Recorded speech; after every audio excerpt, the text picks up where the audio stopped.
na atin pong mapapalad po ang kapatid ko na titindig dito sa harapan, nasa ng Ama na atin pong ipahayag, atin pong isiwalat ang hiwaga at kadakilaan na sa bawat araw na pagtungo natin dito ay ating nadama sa kaloob ng Ama.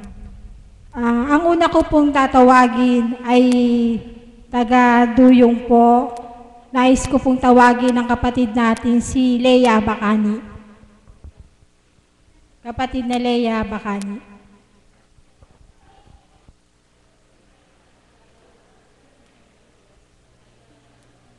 Hello.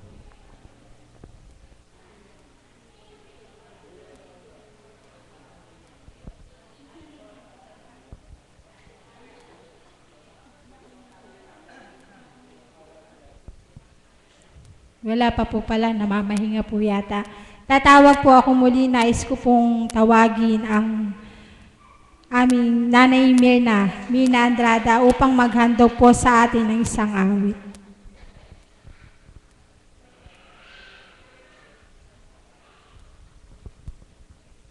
Purihin at dakilain ka, Ama. Salamat, salamat, salamat po. Abuhay po ang Diyos at mahiwaga po siya. Napakarami pong hiwaga ng Diyos. 3 minutes po, sabi ni Daddy Ipong. 1 minute na po.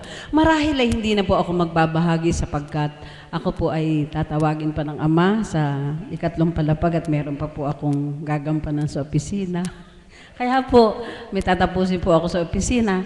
Kaya ako po yung nagpapakiyot sa Ama at nagpapadama. Pasasalamatan ko na lamang po siya. Ano, hindi, Daddy Ipong, 2 minutes. Pasasalamat ang awitin ng aking pinakamamahal na kapatid na Pilar. Ang paborito kong awitin niya.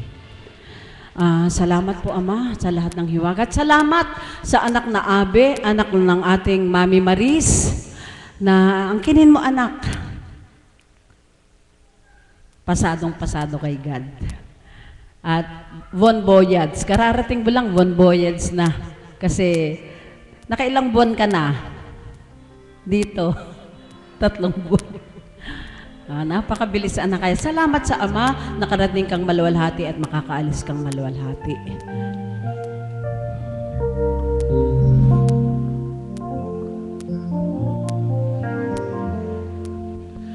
Salamat sa iyo,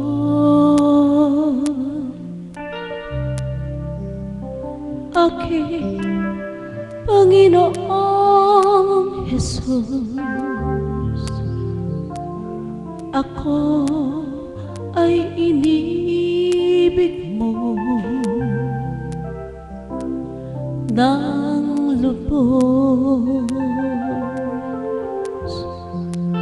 Salamat din sa lahat ng pangako mo. Tinupad mong lahat ito sa buhay ko.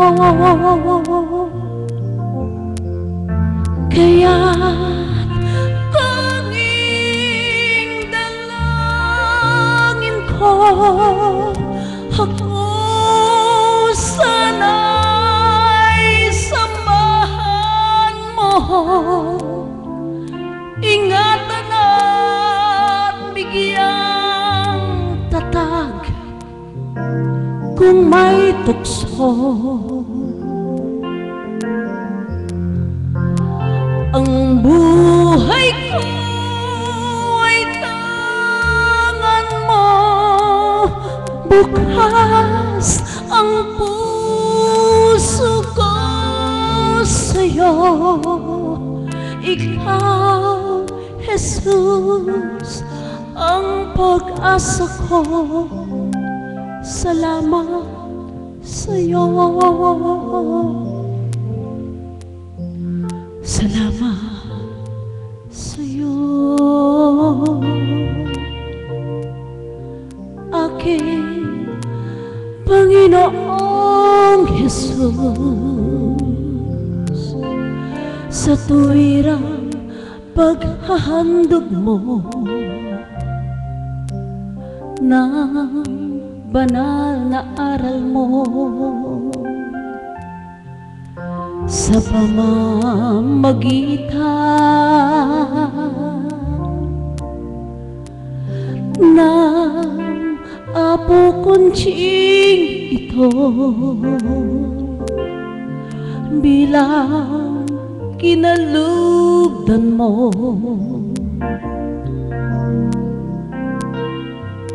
ang inibig mo. Salamat din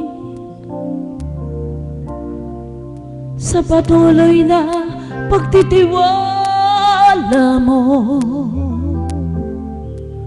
na kami tuwirang pagtiwalaan mo sa gawaing ito na itinindig mo pamamagitan ng iyong banal na Espiritu. Kaya't patuloy na katatagan sa buhay ko, nakakamtan ko. Kaya sa mo't dalangin ko, patuloy pagtibayin mo sa kapayapaan patnubay mo, o Ama ko.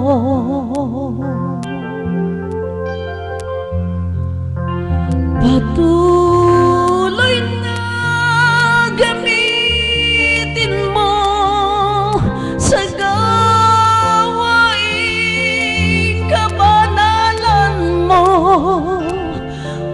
manguna at maghari, Ama ko, ang kalooban mo. Kaya salamat, Ama ko, sa lahat ng pangako mo.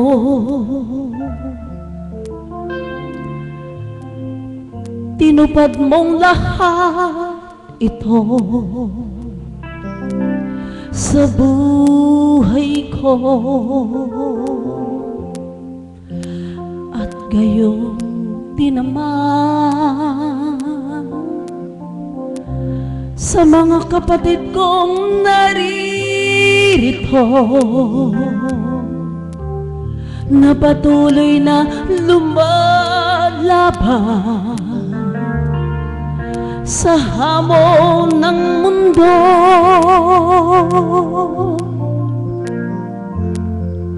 Kaya walang hanggan, Ama ko, pasasalamat ay sinasambit ko sa katagumpayang dulot mo sa aming mga anak mo.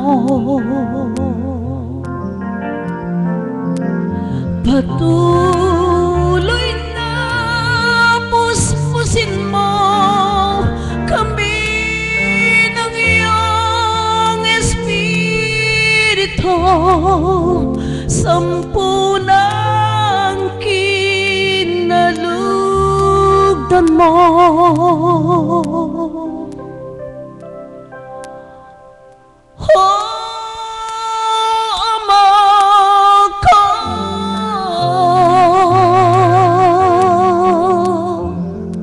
Maraming salamat po, Ama. Salamat po sa pagkakataong muli mong ipinagkaloob na makatindig po ako sa harapan at ikaw ay mapasalamatan. Salamat po, Ama. Salamat po, Nanay Mirna. Lugod na lugod po ang Ama sa bawat pagtindig niyo dito at pag-aalay ng awit sa ating Panginoon. Ang susunod ko pong tatawagin ay Bagamat hindi ko po alam ang kanyang pangalan, nais ko po lapitan na lang po siya.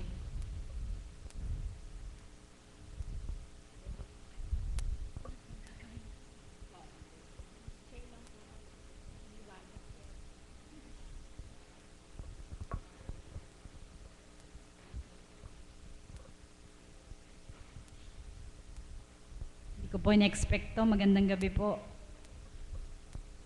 Ang gusto ko lang pong i-share.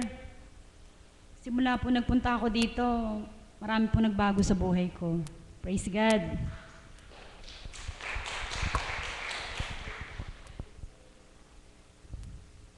Ako po talaga,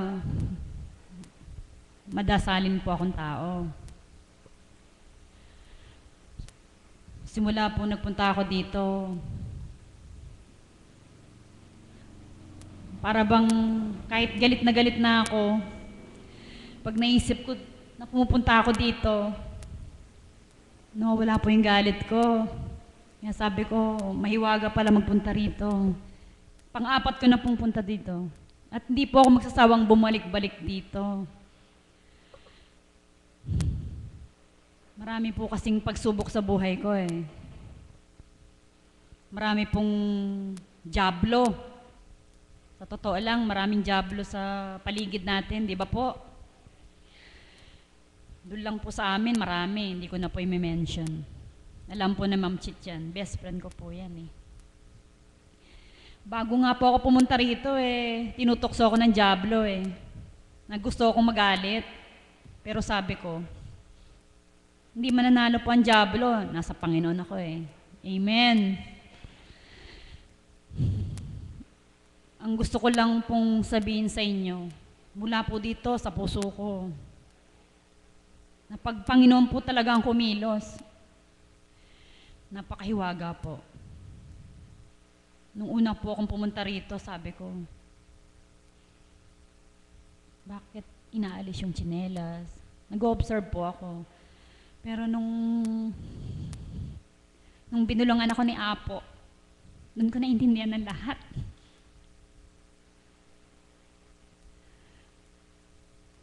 Marami po kasing humusga sa akin. Sa aming mag-asawa.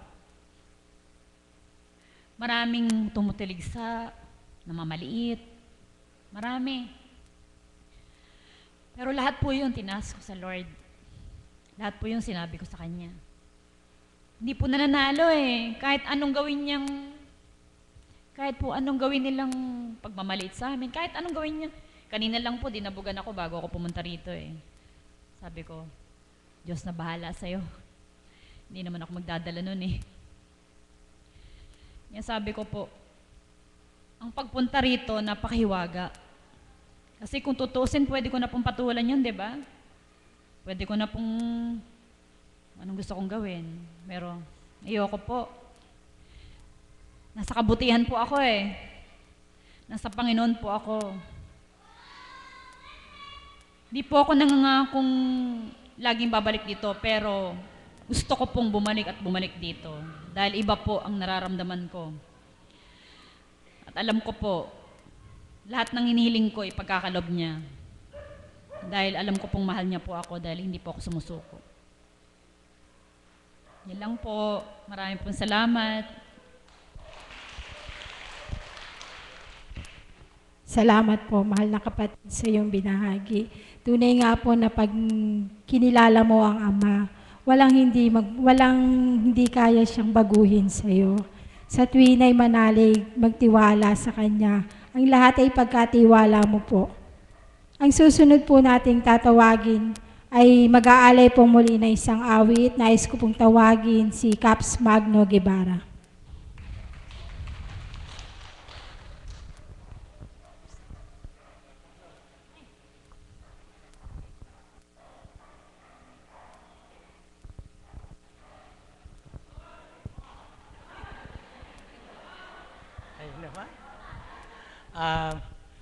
Magandang umaga po sa gabing ito. Ako po ay tinawagang muli dito sa dambana upang mag-alay ng awit. Una sa Diyos at sa ating lahat. Lahat. Ang awit ko'y alay ko sa inyo. Nagaganap itong aking puso sa banal na Espiritu, handog nating ipagsuyo. Tayong lahat ay magsama-sama, kapit kamay sa pagkakaisa, tumalangin sa Diyos Ama, bigyan niya tayong pagpapala. Ikaw, Ama, o Diyos Ama, ang nagbigay ng pag-asa. Pangalan mo'y sinasamba, nagpupuri sa'yo, Ama. Ang buhay ko'y sumisigla kung ikaw ay kapiling ka. Jesus, ikaw ang buhay ko, ayaw ko nang mawalay pa. O giliw ko, sana'y di magbago, pagmamahal at pagsuyo ko, pagkat ang buhay kong ito ay laan lamang para sa iyo. Maraming pong salamat. Salamat po.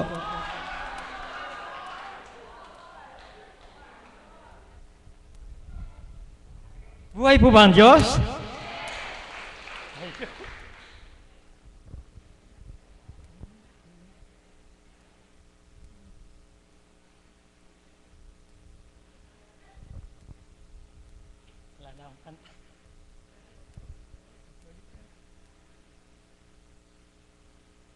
Ang buhay tulad ng isang awit lamang, mayroong simula at may katapusan. Ang araw at gabi lumulungkot hirang sa mga suliranin, pinaglalabanan ang aking pagkukunwari sa buhay. Pagbabalat kayo sa katotohanan, anuman ang aking maging kapalaran, tanging Diyos lamang ang nakakaalam.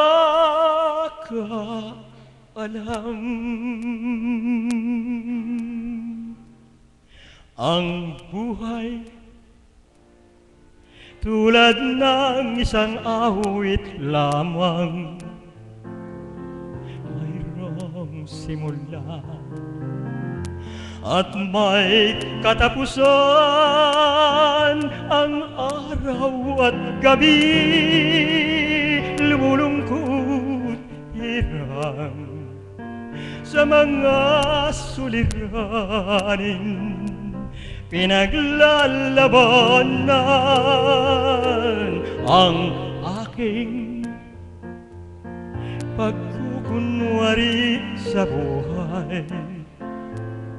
Pagbabalat kayo sa katotohanan, anuman ang aking maging kapalaran, tanging Diyos lamang ang nakakaalam. Maraming salamat. Salamat po. Salamat po. Salamat po, Tatay Magno. Baka po meron pong gustong magbahagi o nais magpahayag sa inyo. maaari po kayo magtaas ng kamay. Malaya po kayo makapagbabahagi dito sa gitna. Meron po ba? Baka po meron dyan, nahihiya lang. Wala po. Tatawagin ko na lang po si kapatid na Melody upang magbahagi po para sa atin.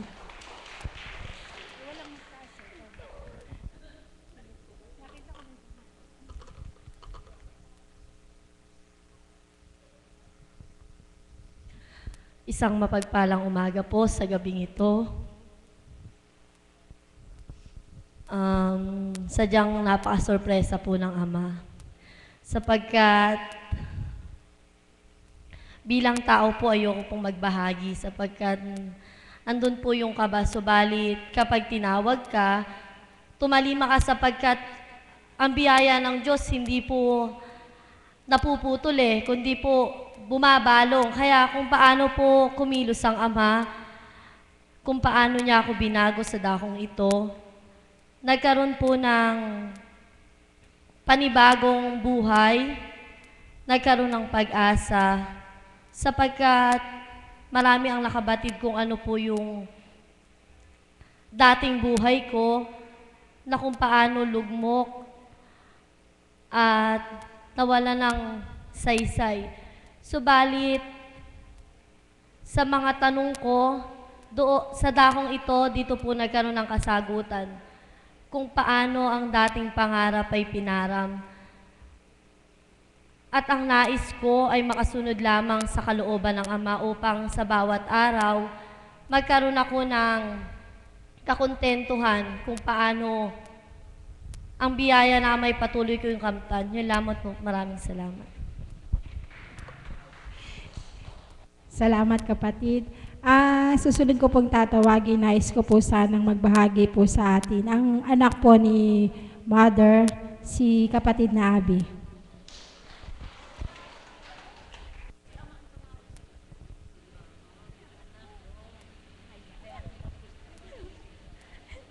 Hello po.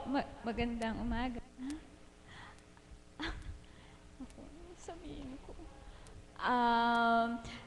Wala po ako masyado ibabahagi, pero nagpapasalamat po ako sa inyong lahat na nagdadasal sa akin at sa mga mahal ko sa buhay. Ako po pala si Abby. Kung wala po nakakilala sa akin. Ako. Ni Mother Marisa, anak po niya. Kapatid niya Marisa.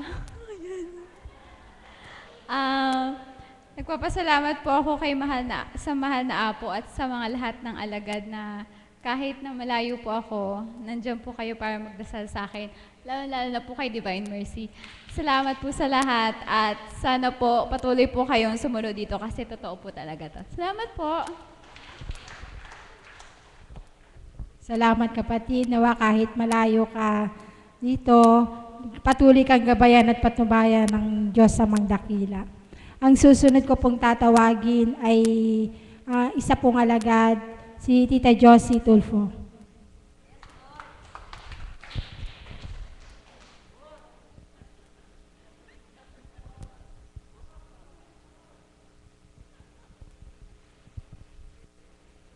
Magandang umaga po sa gabing ito at napaka dakila mo kapatid. Sapagkat ambush, lagi kang sorpresa kung tumawag. At ang bahagi ko po ay hindi pa kapanahonan. Sapagkat hindi pa po kumbaga malinaw ang sinasabi ng ating Ama kung ano po ang kanyang mga pinasisilay sa akin tuwing madaling araw. Ikinikwento ko po kay kapatid na Marie kung ano-ano ang mga pinasisilay ng Ama sa akin at lahat po ng sinasabi ng Ama ay nagkakatotoo na yun po ay ibinabalik niya sa akin ang mga dati na kanyang mga ipinasisilay sa akin. Subalit, parang hindi pa po masyadong malinaw kung ano po yun ang mga sinasabi niya. Subalit ang kanya madaling araw po, bigla po akong nagising ng bandang alas 4 ng umaga. At nung babalik na po ako sa aking higaan, meron po akong nakitang mga bilog-bilog, parang bubbles po siya. Nung una po, ang iniisip ko, baka yun ay sa sobra ng paglalaro ng mga bubble blasts o kaya mga bubbles sa Facebook.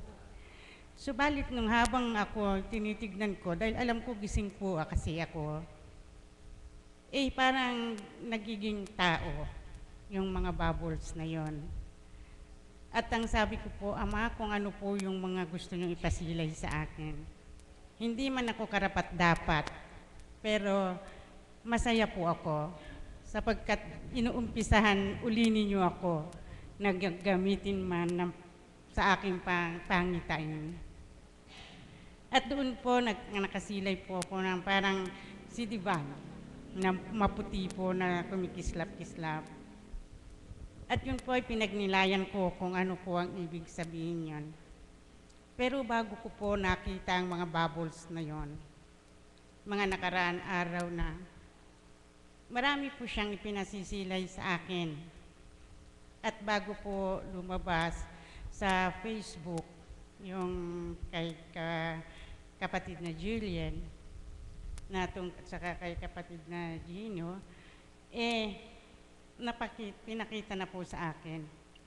Nahihiya lamang pong i-PM ko siya kasi baka naman ako yung nagmamatch. Pero talaga pong made in heaven, kung ano po, may God made them to be partners maybe.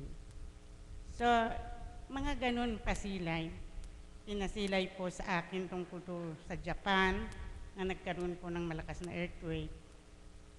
At ang sinabi ko po hindi sa aking pinsan. Actually po, yung pinsan ng asawa ko yung nasa Japan. At sabi ko po sa kanya na nasa eastern part ng earthquake. At hindi sila nasa central po kasi sila. Ang sabi naman po ng pinsan, opo nga, na totoo daw na nasa eastern yung earthquake. At ang sabi po niya, sabi niya 7.5 daw ang intensity. Pero sabi ko, mas mataas pa doon. At yun po ay naganap. Natatakot po ako kasi noong mga nakaraan bago pa po ako rito, may mga ipinasisilay po na kung minsan parang mahirap po paniwalaan. Subalit habang pong lumalapit yung mga panahon, kagaya po yung earthquake na magaganap sa Manila, pinagdarasal ko po na sana huwag matuloy. Dahil nakita ko po kung paano ang distractions, kung magsakali man mangyari yon. At sana naman po lahat tayo manalangin, hindi lang po sa ating bansa, kundi sa buong mundo. Sapagkat ang Ama, gusto na po niyang baga sa pababain na ang kanyang mga anghel at ipatunugin na ang kanilang trumpeta. At yun po ay katotohanan na ang Ama walang pagbabago kasi ang tao. Lahat naglalaban-laban, papatayan, at ang ating Divine Mercy ang nakiusap na sa Ama na sana wag matuloy ang kalooban ng Ama na sinabi niyang pababain na yung mga anghel. Sapagkat sabi niya, Ama, walang kabuluhan ang aking pagkamatay sa krus kung ito ay magaganap. Kaya po, ang sabi po ng Ama, ibibigay ko sa iyo ang dati kong sinabi na ang kapangyarihan ng buong kapangyarihan ng langit at lupa sa ating anak, sa ating Divine Mercy. At ang sabi po niya na kung tayo man ay may mga tao, kapwa-tao, na ipinapalaganap ang mga mabuting balita na kung minsan ang mga taong ito hindi nyo kilala. yun po ay isipin na lang natin na ito ay mga anghel na pinababa galing sa langit. Ito po ay mahirap pong paniwalaan sapagkat ako po ay nagbabahagi hindi lamang sa ating dambana,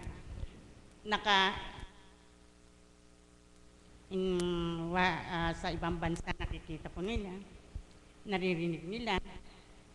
Kaya napakahirap pong magbitaw ang isang mga salitang ganito.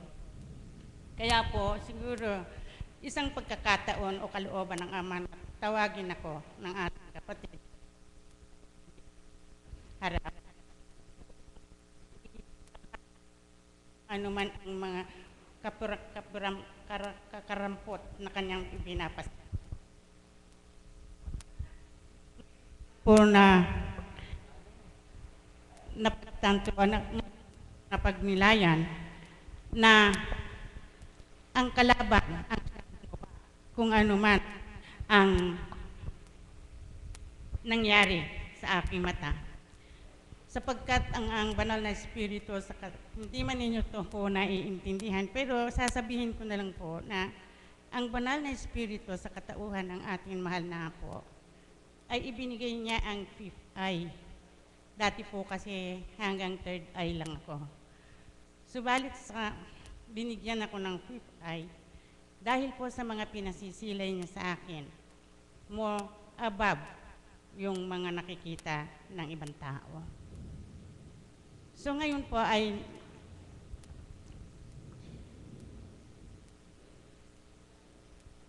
napakahirap po. Hindi ko po dapat na ibinabahagi ngayon. Kaya lang, dahil yun nga po ang sabi ko kanina, na hindi pa ako masyadong sure yung mga na malinaw. Kaya lang, ang hinihiling ko po sa inyong lahat ay manalangin po tayo. Hindi lang sa ating mga sarili, hindi lang sa ating mga pamilya, kundi sa buong mundo. Sapagkat tignan niyo po ang balibalita na nandoon ng mga tinatawag natin Muslim brothers. Kung ano ang nangyari sa Italy na pinagbabasag nila ang statwa ni Mother Mary. At noon po sila'y nagpo-prosesyon, ay nagkaroon po ng mga Muslim ng human barricade na tinatawag. Ayaw po nilang patuloyin ang prosesyon. Tayo po kasi, ang isip po ng ating mga kapatid na hindi natin karelihiyon, si Mama Mary ay ating sinasamba. Hindi po natin siya sinasamba kasi si Mama Mary ay isa rin disipulo. Isa rin siyang disipulo ng Diyos. Sumusunod lamang siya sa kalooban ng Panginoon, kagaya po ng kanyang pagpanganak kay Jesucristo. Sumunod lang po siya sa mga utos at siya naman po ay atin tutularan kung paano niya tinanggap ang ating Ama na walang reklamo, na walang mga pagyayabang, na siya ay naging ina ng ating Panginoon. Kaya po gusto ko lang po kahit po sa atin dito, hindi po nila masyadong, hindi po maliwanag sa atin kung sino si Mama Mary. Hindi po natin siya sinasamba. Pinaparangalan po natin, kagaya ng ating mga ina, na nagbigay sa atin ng buhay. Sila po ang mga ginamit ng Ama upang tayo ay maging magulang. At ang ating mga anak naman, ang siya naman ay dapat sumunod sa atin, kagaya ng pagsunod ng ating Ama. May kanya-kanya po tayong misyon sa mundo. Hindi na po kailangan yung pinag-aaralan sa eskwela. Hindi na po yun sa katalinuhan ng tao. Kundi, pakinggan lang natin ang tawag ng Panginoon. Sapagkat lahat tayo may tawag. Minsan po hindi lang natin naririnig. Hindi lang tayo attentive sa ating mga tawag kung ano ang dapat natin gawin. Hindi lang yung pagpunta natin rito at makinig at mag-isa buhay ang mga mensahe. Meron din po tayong sariling gampanin upang sa ganon ang ating isinasabuhay nakikita sa atin Kasi hindi naman po natin mapilit ang isang tao na yun ay magbago.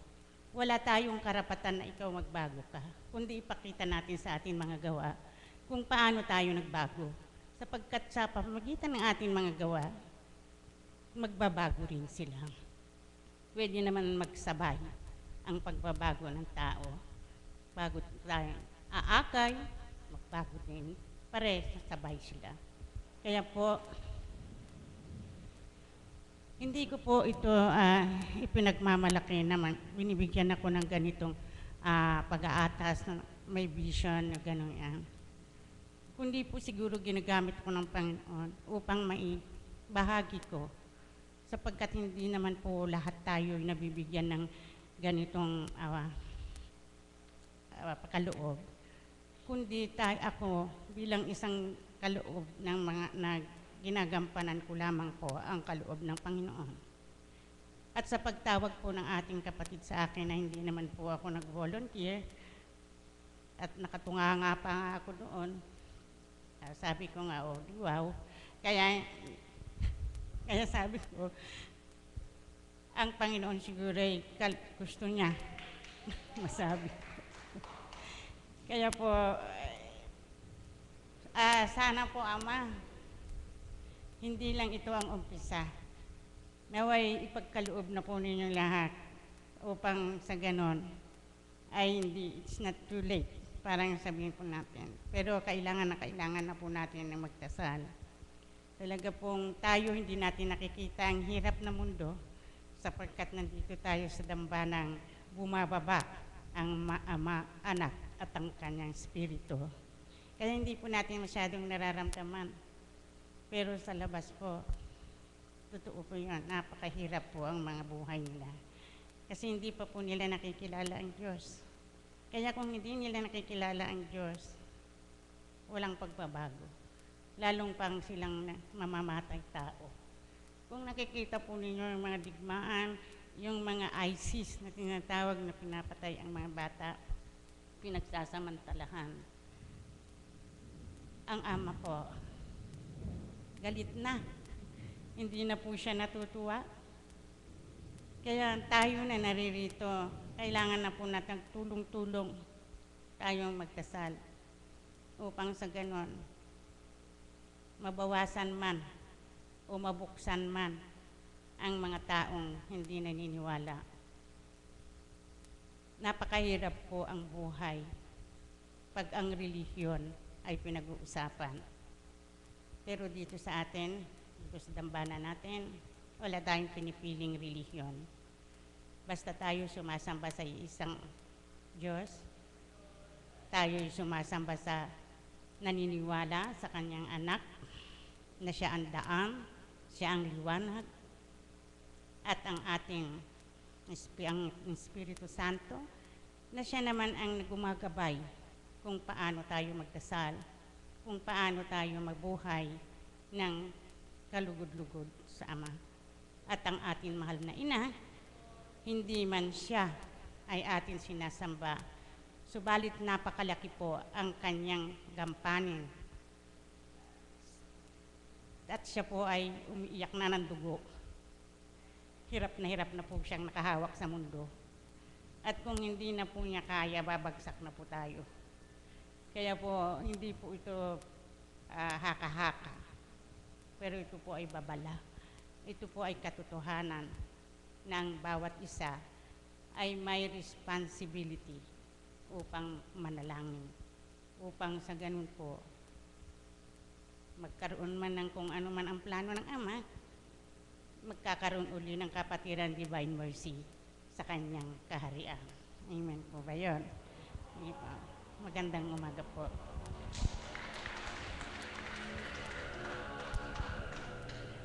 Salamat po, Tita Josie. Talaga pong napakabuhay ng ating Panginoon. Kita niyo po, kanina nagtanong ako, sino po ang gustong magbahagi? Wala pong ibig tumaas. Maya-maya po, bigla pong pinaisip sa akin, nakita ko lang po doon si Tita Josie. Yung po ay kalooban ng Ama na matawag ko po siya. Minsan po talaga, may pagkakataon po, magugulat na lang po tayo. Ay, tinawag ako. Kasi kalooban po ng Ama na tayo po ay magpahayag at magsiwalat ng kanyang kadakilaan dito po sa kanyang harapan. Katotohanan po yung sinabi niya na hindi po madali ang tumindig dito. Kumbaga po, katotohanan ang lahat ng isinisiwalat dito. Kaya po, ang susunod ko pong tatawagin ay si kapatid na Lani Bacani.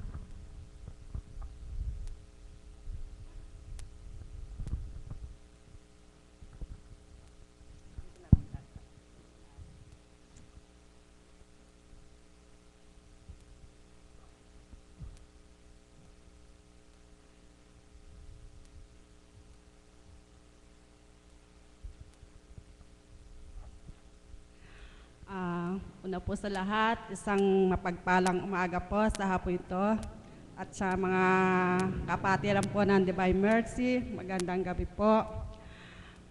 Kanina ko pa po nadinig yung pangalan ko, doon po kasi ako sa kantin Sa totoo lang po, nahihiya po. Pero habi ko nga po, bakit ko ba ikahihiya? Dapat malaman ng mga tao kung ano ang nasa kwa natin at kung ano ang dapat natin malaman. Kasi sabi nga po, hindi mo dapat ikahiya kung ano ang nangyari sa'yo at kung ano ang nalaman mong katotohanan.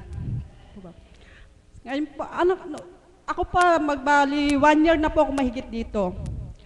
Siguro po hindi lingad sa inyo na kung ano ang nangyari sa akin, sa iba po, sa nakita. Siguro po yung maibabahagi ko ngayon, yung po naman na nangyari sa amin. Kasi po, nung May, siguro yung pong anak kong pangalawa na sa anak ko, yung pong lalaki. Dinala ko po siya rito kasi marami po siyang singaw sa katawan. Kay Apo po. Ngayon, sabi po ni Apo, banyos. Doon na lang po siya nagbanyos sa amin, hindi po dito. May mga dahon-dahon po siyang pinaligo. Yung pong ano ko, sabi niya, ba't di naaalis? Sabi niya. Hindi pa naman niya rin yung siyam na araw, ba't naiinip ka? Ngayon, sabi ko, ako na magkukuha, dinadasalan ko po, tapos po, kinukuha niya. Sa loob po ng siyam na araw na alis po. Ngayon po, yung bilas ko, yung pong si Salome Bacani, bilas ko po yun. Siguro po, nakita ninyo yung payat. Sabi po, kasi nagdilip po ako na itlog noon nung po dumating ako, humihiyaw po siya. Suka siya ng suka. Talaga pong yung suka niya, hindi na siya yumuyuko, nakaganyan bumubulwak. Tinatawag po niya ako, sabi niya, Ate Lea, tulungan mo ako, sabi po niya. Nagpapadalo po siya sa doktor. Sabi ko, sige, gumayak ka. Tinawag ko po yung bilas ko, isa na si Yan. At saka po yung isang bilas ko, iglesia po yun pero sumama sa amin. Sabi niya, hindi natin siya dadalhin sa ospital, doon siya natin dadalhin sa kay Apo. Sabi niya, wala tayong pera. Sabi ko sa kanya, manalig ka. Sabi ko sa kanya, angkinin mo, basta pumasok ka doon, angkinin mo lahat na kagalingan mo at manalig ka at manampalataya ka ng buong buo. Sa totoo lang po, kung mahinaloob nyo, kasi nakita nyo po talagang pang-hospital na sabi ko nga po, hindi natin siya dadalhin, doon gagaling yan. Ngayon po, nung hapon, natawa kami ng mga bilas ko. Sabi ko, tignan mo, buhay na. Sabi niya. Sabi niya, oo nga, sabi niya, buhay na. May pinainom po si Apo ng mga dahon, tsaka yung rose na puti. Kahit nga po gabi, nung una wala kaming mabili sa Baliwag kasi gabi na. Kinabukasan po ako bumili. Ngayon, nung pong nainom niya yon, naginhawahan po siya. Sa loob nga po ng 4 na araw, nakaluwas na ng Maynila Ngayon po, doon magaling na. Nung dapat sumasama siya kaso umuulan, kaya hindi ko na po siya isinama. Sabi po niya sa akin, kasi sabi ko, sa totoo lang, di ka marunong. Hindi ko kasi po nakita nagsisimbi. Kaya sabi ko, dapat tayo mga tao, marunong din tayong humingi ng kapatawaran at marunong tayong tumawag. Una sa lahat siya, dapat tayo inuuna natin. Hindi yung lahat ng mga pangmaterial na bagay ang ating kailangan. Sabi ko po, lahat idulog mo sa kanya, may problema ka, kung ano man ang nasuhan, idulog mo lang at ipagkakaloob sa'yo. Sabi ko po sa kanya. Siguro po, hindi lang dito dahil nagkaroon din po kami ng problema, pang-family problem, pero ako hindi ko po ikinaya yun. Kasi po, lahat po kasi dinudulog ko siya sa kanya. Nung pong natuto akong nagpunta rito, wala po ako kinaiya kasi lahat dito ko po marami po akong natutunan. Hindi ko man po lubos-lubos na maraming natutunan. Pero kahit po, meron din po kasi gaya nga po ng isang araw, may alaga po kasi kung apo, 2 years. Yung tuwa nung apo ko sa mga kapwa-bata, pangurot. Ngayon, may batang naligaw sa amin. Inuwi ko po yung bata kaagad at makakurti ng apo ko. Umiyak po yung bata. Sabi po nung nanay, nagdaan po ako. Pinuntahan ko po yung kumari ko kasi kumari ko yung nanay Hindi naman siya kinurot ng apo ko. Umiyak siya dahil kinilig ko. Panayang parinig sa akin. Sabi ko, hayaan mo na. Pagka yan ay pinatulang ko, baliwala yung natututunan ko dito. Sabi ko po, hayaan mo na. Sabi nga po nung anak ko at nung asawa ko, yung taray mo nawawala. Hindi bali mawala yung taray ko. Mas nakakaiya yung nagkukuhan po ako sa mga kapitbahay ko na kung ano yung natutunan ko dito. Tapos kung papatulang ko yun, ano sasabihin nila sa akin? Yung ba yung may natututunan kay Apong Kunching? Sabi po. Kaya sabi ko, yung pong ugali ko noon, kasi sa totoo lang po may katarayan ako nawawala. Sabi ko nga po, paano kung magpukuhan sa iba kung ako mismo ay nakikita nila na wala sila sa akin nakikitang magdim na maganda. Yung po sabi ko po sa kanila, kahit po sa mga anak ko minsan, sa pagka nagsasalita sila sa iba, hayaan mo na, sabi ko, wag mo nang pansinin para wala lang problema. Sabi po sa kanila. Nung pong May 19, 20, tumawag po yung anak ko nasa Malaysia, uuwi siya. Yung po nagkaroon kami ng problema sa asawa niya. Yung po kung dating nasa buhay ko at yung wala akong di ako napupunta rito, siyempre, ina ako, mabibigla. Pero hindi po namin ginawa ayon. Sinabi ko po sa asawa ko, sa mga anak ko, hayaan mo siya. Kausapin natin na maayos, sabi ko sa kanya. Tapos ngayon po dumating siya, sabi ko, inayos po namin. Lahat yan may lunas, basta idulog lang natin lahat. Pero salamat sa Ama, at yung pumapanalain ko, pinagkakaloob po niya sa amin. Hindi ko man po makakuha ng lubos-lubos, pero alam ko, makakamit ko po lahat. Kaya sa inyo po lahat, isa lang po ang masasabi ko at isa lang po talaga tinatandaan ko, ang Ama may magagawa sa lahat pagkat siya'y dakilang totoo at buhay na totoo. Salamat po sa magandang gabi. Salamat po kapatid. Talagang tunay na napakahiwaga ng Ama sa buhay mo. Ganap ka na niyang binago kaya nawawag mo na pong balikan kung ano man po ay ang binago ng Ama sa iyo. Ang susunod ko pong tatawagin ay aming Mother of the House upang sa ating magpahayag. Purihin ng Ama. Na-excite po ako sa bahagi ni kapatid na Josie. Ito lang po yung ibinabahagi sa akin. Timely po talaga, kapatid na Jo, sapagkat ito po yung inuudyok habang nagbabahagi po kayo. Ano ba ang plano ng ating Panginoon, bakit may Espiritu Santo? Ano ba talaga yung purpose niya? Bakit kailangan tanggapin natin siya sa ating katawan? Amen? Para masambit, kasi ito po yung paglalahad na ng katotohanan na hindi ko po kayo tuturuan. Pero isa po ito sa pinagsusumikapan ko po na yung pagiging extension nating lahat sa pamamagitan ng Espiritu para hindi na malimutan ng tao ang Diyos. Amen? Sapagkat napakalinaw po itinuturo ng banal na Espiritu, yung mabuti. Ito anak, ang gawin mo. Iwanan mo ang pagkatao mo. Ito ang gawin mo upang maalala ko sa tuwina ng tao na ako'y naririto sa mundo. Subalit paano nga mababatid ng tao na ang Diyos ay naririto sa mundo kung ang gawa ay mali? Amen? Buhay po ba ang Diyos? Yun po yung purpose Sapagkat, sabi nga ni kapatid na Joseph sa vision niya, nagagalit ng Ama sa mga tao. Sapagkat yung hindi karapatan ng tao, ginagawa ng tao. Amen? Yung pumatay ng tao, pumatay ng damdamin ng tao, hindi po. Sapagkat ang pagpatay, hindi lang pisikal, kundi yung damdamin na magiging daan na doon masisilayan na kung paano ibinaba yung vision na ibinaba na ang kampo ni Satanas sa mundo. Amen? Ibinaba na po Kaya, yung pagbaba niya na yon, na pinahintulutan ng ating Panginoon mababa, upang mapili ng Diyos, sino ba yung tumutupad doon sa pagiging extension mo, dahil sa pamamagitan ng paggamit ng Espiritu sa iyo, ay mabuti nga yung ginagawa mo. Buhay po ba ang Diyos? Yun po sa akin pagninilay sa bahagi ni kapatid na Josie, sapagkat wala na makakakontrol, kundi tanging ang divine mercy, ang anak, Dahil ang kapangyarihan ng Ama ibinigay na sa anak at yung pattern ay ibinibigay na sa dakong ito, na ito yung tupdin nyo.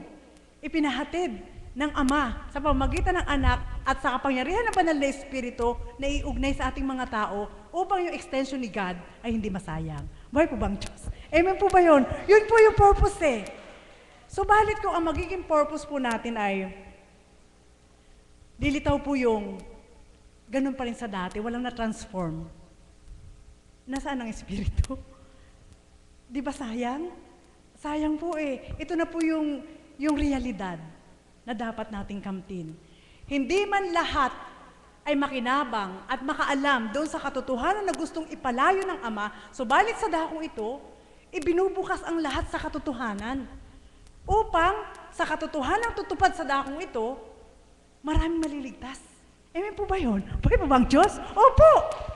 Opo, 1, 2, hanggang 3, hanggang 10 naman susunod sa Ama at magiging matapat, hindi niya gigunawin. Di ba? Yun po yung payag sa una pa lang. Subalit ano po yung kaganapan ngayon? Sa part ng Mindanao, lumalabas na po yung instead na balang, bulate. Instead na ibang hanip na kumakain sa mga tanim. At talaga pong, yun po yung kaukulan na bumabalik lang ang kaganapan sa una. Amen po ba yun? So ito na po yung realidad na ipinadala ang Espiritu Santo, may ginamit na tao upang ilayo ng tao, eto anak ang gustong gawin natin na sabi ng Ama para maging marapat tayo sa Kanya. Buhay po bang Diyos? Amen po ba yun? Para makuha po natin yung buod. Hindi ko po kayo tinuturuan. Subalit bawat araw po, na sabi nga, ano ba ang purpose ko? Bakit ako inakay ni God? Mula nang datungtong ka sa dakong ito, ikaw mismo sa sarili mo, makapagbibigay ka ng mission, vision sa sarili mo. Ano ba ang plano ng Diyos sa akin? Bakit sa dakong itong tipanan, ako'y tinawag niya, humakbang aking mga paa, at narinig ko ang kanyang mga aral sa pamamagitan ating mahal na Apo Kunching, hindi na ako nakatulog. So, ibibigay niya sa'yo yung tama at tumpak. Amen? Buhay po ba ang Diyos? Mga kapatid, mapalad po tayo na may nag-uulat ng malinaw. At sa pamamagitan nating mahal na Apo Kunching, sa bawat aral na ibinibigay po sa bawat isa, yun po yung sa katotohanan po, pag tayo hindi nakatupad, doon sa mabuting aral, dahil ipinagkatiwala sa mahal na Apo, ang banal na Espiritu, may pananagutan din po siya. Amen? Buhay po ba ang Diyos? Totoo po yun. Kaya nga ang Kristo po ay, hindi po ako nangangaral, pero ito po yung sa pagninilay, sa bahagi ni kapatid na Josie. Bakit pinasisilay na yung kaukulang ultimatum na kayang gawin ng Ama? Amen po ba yun? Upang magdumali ang tao na ibinigay ko na sa inyo yung tamang pattern. Bakit ito pa rin yung nakikita ko sa inyo? Ano po ang Ama? Buhay po ba ang Diyos? Amen po ba yun? Opo, totoo po yun. At yun po yung lumbay ng mga naglilingkod. Doon sa kaukulan na alam naman natin na ang Diyos ay mabuti at sa kasaysayan po ng ating Panginoon, hindi po siya nagbukas sa kanyang labi. Nahirapan man siya, niluha niya, tumagaktak ang dugo, subalit inilagak lahat sa Ama. At yung kaukulan pong bahagi na kung paano po yung pagbabadya po yun, kapatid na Jo, yung vision na ibinigay sa kanya, pinasilay lang ng Ama na sadyang may magaganap sa mundo natin. Hindi nga po gugunawin, subalit nakita po natin, yung sinabi yung ISIS na pinagpupugutan ng mga ulo, at yung itinapon yung mga tao na pinagtabuyan na nakasakay lang sa bangka, na maraming namamatay. So, di ba anak din sila ng Ama? Hindi sila magiging tao kung hindi sila nilikha ng Ama. Kaya, yun po mga kapatid yung nais ko pong ipaabot sa oras na ito, na yung extension ni God, na tayo yung tutupad. Araw-araw nasisilayan po niya yon. Araw-araw, namamasdan po niya yon. Araw-araw, nag-e-expect po siya na tayo nakatupad doon sa gusto niya para sa atin. Amen po ba yun? Buhay po bang Diyos? Hindi ko po sinasabi na ako'y ganap. Nagsusumakit po ako. At inamamin ko po sa inyo, sobrang nalulumbay ang puso ko doon sa, alam natin, perfect si God.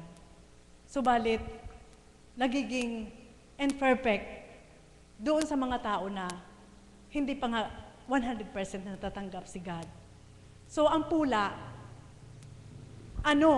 yung kaukulang itinuturo nga ng totoong Diyos sa bawat isa. Buhay po bang Diyos? Kaya nawa po mga kapatid, makuha po natin yung buod. Ano ba ang layunin ng Diyos? Bakit sa dakong ito, ako ngayon ay nakikinig? Bakit sa dakong ito, kailangan kong magbago? Bakit sa dakong ito, kailangan kong tanggapin ang mga aral niya? Sapagkat, ang handog ng ating Panginoon, tama yung sabi ni kapatid na Jose, kaligtasan. So kung hindi tayo tutupad doon sa kagustuhan ng ating Diyos na pinaaabot niya sa anak sa pamamagitan ng banal na Espiritu, pari po tayo lahat, damay-damay na. Buhay po bang Diyos? Opo! Malinaw po yun.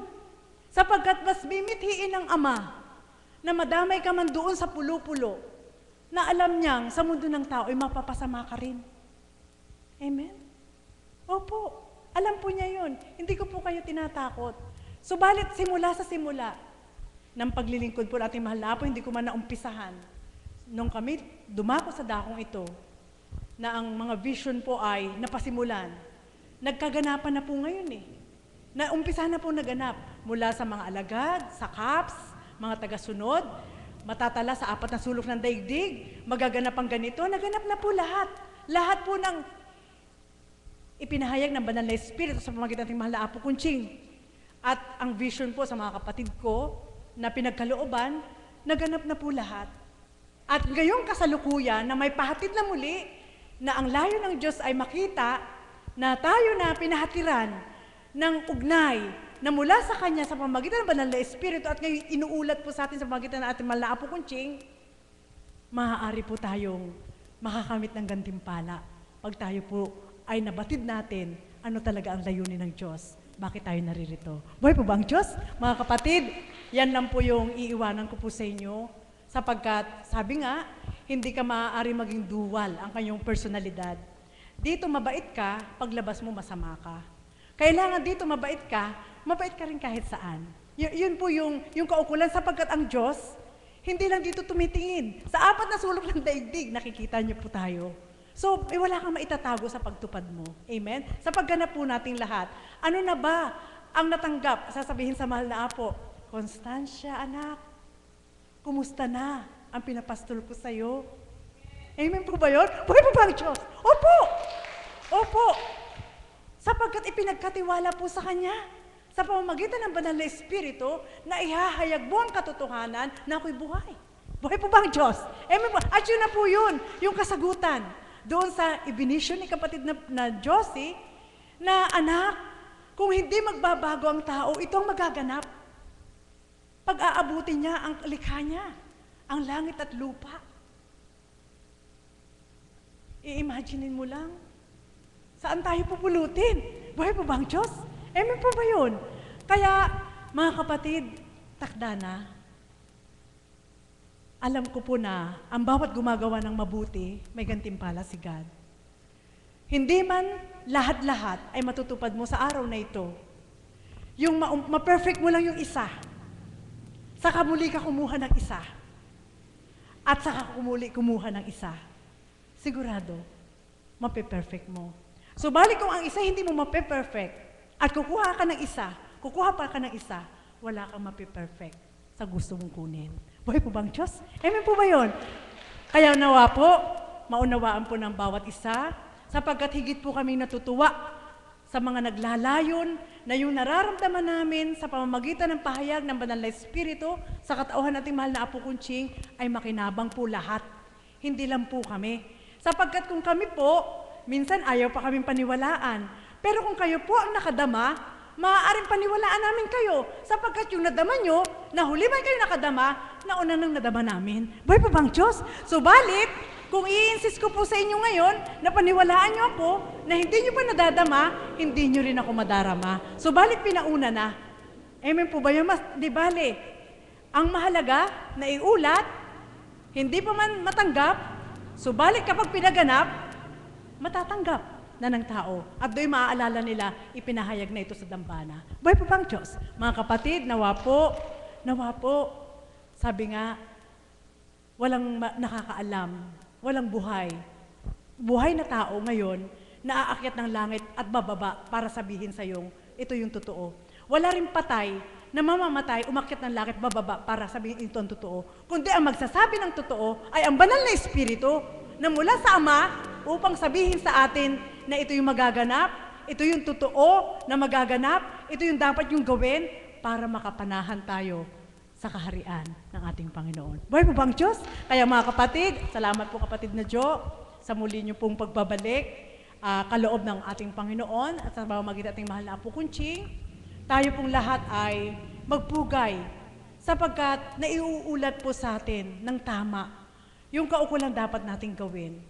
Hindi yung, sabi nga hindi tayo magbabangkit, subalit hinahatulan man tayo na hindi tayo sumusunod, akala nila tao yung sinusunod natin, pero sa sarili natin, alam natin ang sinusunod natin ay ang Panginoon. At sa pagtupad ng tama, alam natin ang Diyos ang nagtuturo sa atin. Kaya nawa po, lahat po tayo, pagdating ng takda, makinabang po tayo sa ipinagkaloob po sa ating mahal na Apo Kunching at sa pamamagitan ng banal na Espiritu na inilapat po sa ating mga puso na huwag masayang ang layunin ng Diyos na ang kanyang gawa na hindi siya nakikita ay makita sa kanyang mga anak na ibinaba sa lupa. Muli, magandang umaga sa gabing ito. Maraming salamat po, Mother. Maraming salamat po sa lahat ng nagbahagi at naghandog po ng awit. Ang lahat po ay inaanyaya na pong